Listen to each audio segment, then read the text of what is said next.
ஒட்டுமொத்த இந்தியாவுக்கும் 1947ஆம் ஆண்டுல சுதந்திரம் கிடைத்தாலும் அதற்கு 4 ஆண்டுகளுக்கு முன்பாகவே அந்தமான்ல இந்திய தேசிய கொடி பட்டொளி வீசி பறந்தது.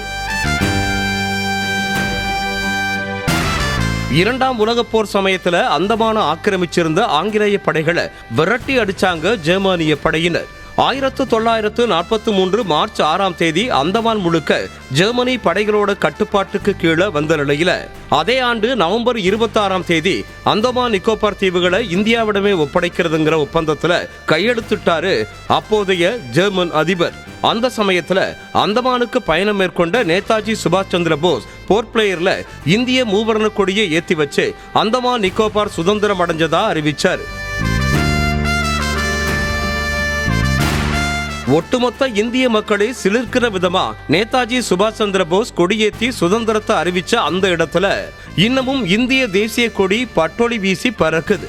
பல ஊர்கள்ல ஐ லவ்னு போட்டு அந்த ஊரோட பெயர் நிறுவப்பட்டிருக்கும். ஆனா அந்தமான் தீவுல போர்ட் பிளேயர்ல 1943 அப்படிங்கிற வருஷம் பெரிய அளவுல சிலை அமைப்புல நிறுவப்பட்டிருக்கு. அந்தமான் நிக்கோபார் சுதந்திரம் பெற்ற இந்த 1943 இந்திய வரலாற்றிலேயே முக்கியமான ஆண்டா அறியப்படுது.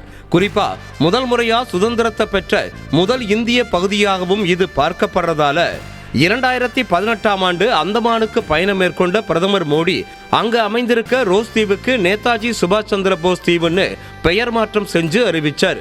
இன்றைக்கும் அந்தமானுக்கு போகும்போது இந்த வரலாற்று சிறப்பம்சம் கொண்ட இடங்களை பார்வையிட்டு வரலாம். நேதாஜியோட சிலைகளோட கம்பீரமா பறக்கக்கூடிய இந்திய தேசிய கொடியை பார்க்கறதே தனி அனுபவம் தான். அந்தமானுக்கு போகிற ஐடியா இருந்தா இந்த ஸ்பாட்டையும் உங்களோட பிளானர்ல நோட் பண்ணி வச்சுக்கோங்க.